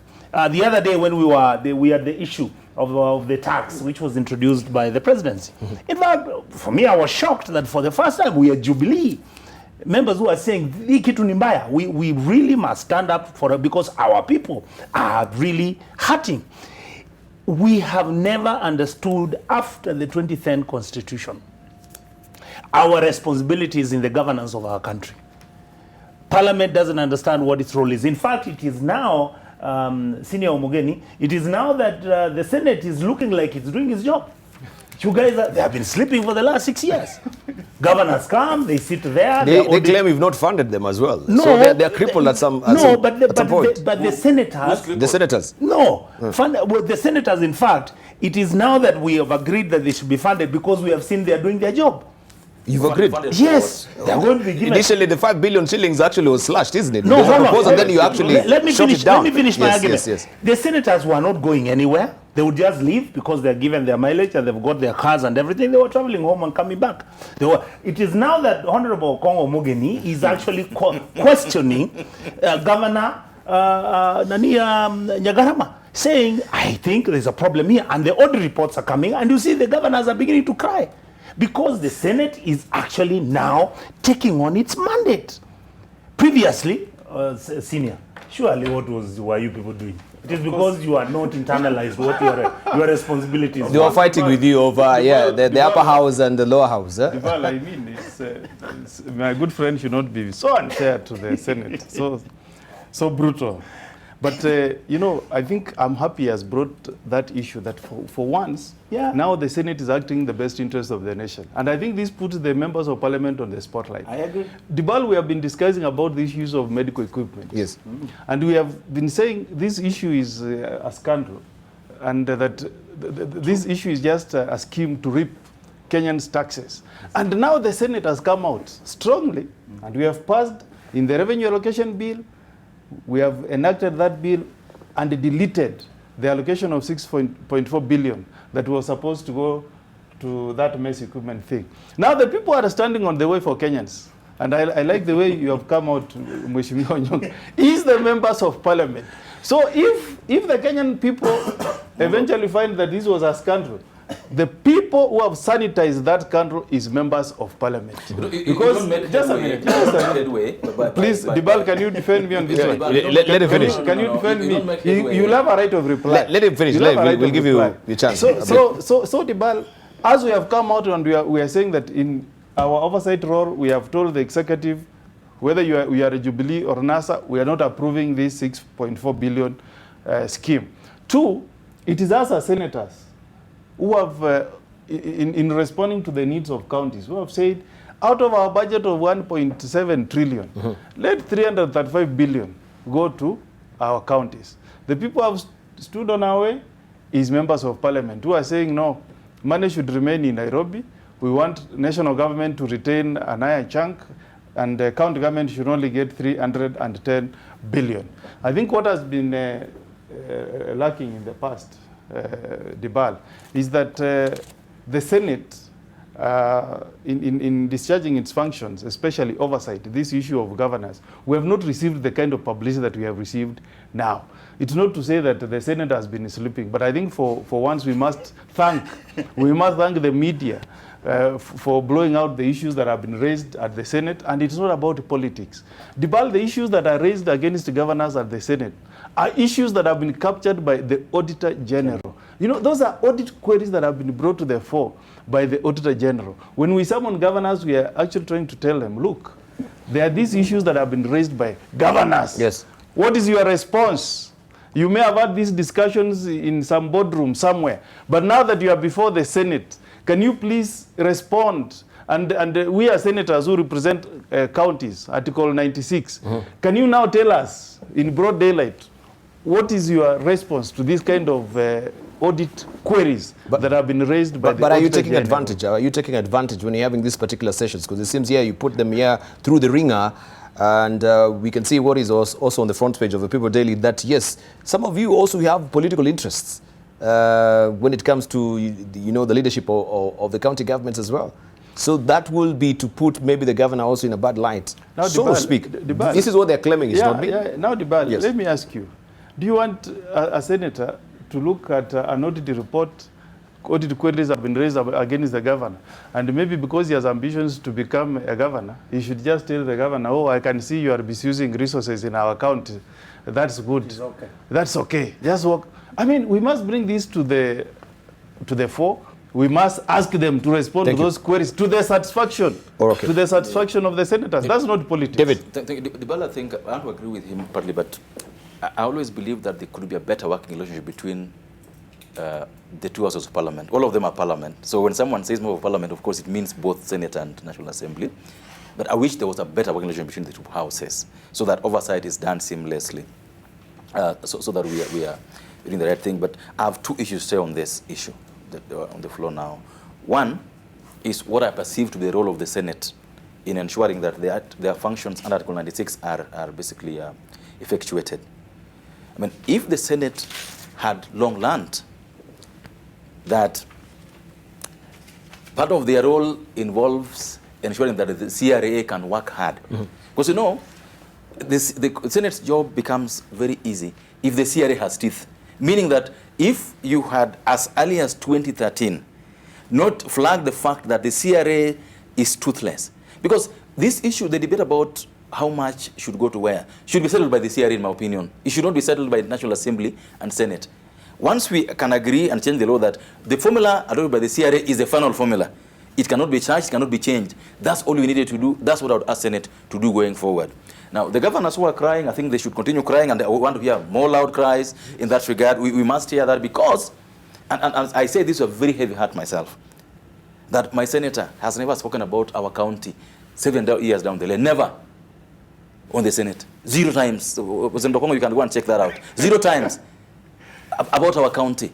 And if you ask, no, the party says we can't talk about this, let the governors run. So the issue for me is, if the Senate were to act as a body, the Senate is not acting. It's not when Okongo is asking questions of Nyangarama, isn't acting as the senator for Nyamira. He's acting as the body Senate. Yes. So that must be understood, that the Senate must be allowed to play its role. Now, the governors who are saying this is political witch hunt, let it be. What will differentiate political witch hunt and pure oversight is the facts. Yeah. Yes. What we are talking about, what are the issues on the table, what is the Auditor General saying, and what is being done about it. That's all you need. We got 2 minutes to wind up. 2 minutes, 2 minutes, briefly. Before the Auditor General issues a report which is tabled in Parliament, just like they do with an Auditor General's report for an MP on CDF, you are asked questions if there are any queries on the audit, and you respond.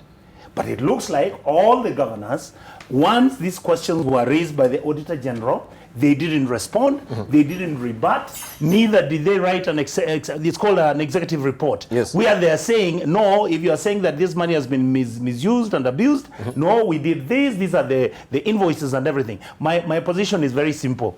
Let the governors take it upon themselves. If you know, just like in Makueni, the Auditor General said there was not a single query on how the money was spent. why don't you spend your money well? Thank you. And if you have questions about the way you have spent your money, why can't you write a report? Thank you. So that the senators have the report. By the time you go there, they would have been convinced that you are right. All right, Okongo Omogeni, I know this is a broader debate, but I just want to ask you, so do you actually agree with the assessment of the Auditor General that we should actually slash this particular account to 22? Briefly, 30 seconds actually. We don't have time. In a second, closing remarks, yes. It's control of budget. In a It's second, not auditor, it's control of budget. Control of budgets, yes. yeah, Control of I budgets, think thank you. those are views. I don't agree. There are better ways of cutting down our recurrent expenditure other than slashing counties to 22. That one I don't agree. David? And counties For me, and again, going back, I think a role that can be played by both. Let's just restructure the county government. Restructure in a way that, Debarl, you know, now they replicate what happened at the national level today. They got a governor, then they got people they're calling ministers, they got people they're calling PSS there, they got guys they're calling directors. Let's restructure this so that we have a system where the county governments are not using most of their money on paying salaries, so that most of the money is going back to development. I think that's what I would say. Thank you. Right, Onyonka, lastly. For me, I would like to say that today has really been a good day for me in terms of listening to my two brothers. Let us reduce the number of people who are on the gravy train at the county government.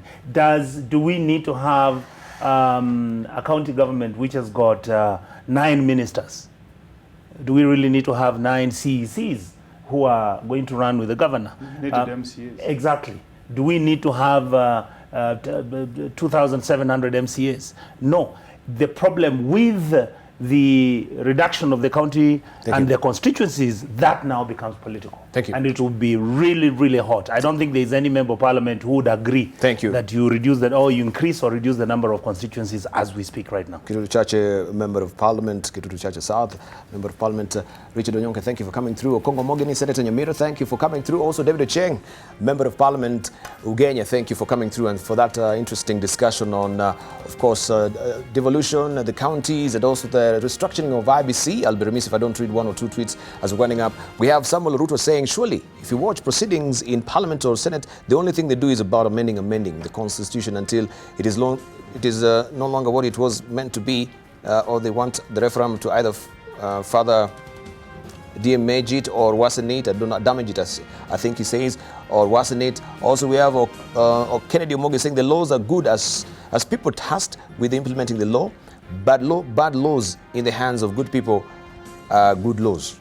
Also, we have, lastly, Charles Njeru Kigoro saying, tell Okongo Omogeni that the DP is not opposed to the constitution changes, but against impotent leaders who want positions created for them. Nothing on silver platter. Sir, tell the perennial losers that's the Kenya's position. Okay, you'll have a rejoinder next week. Thank you very much for your value.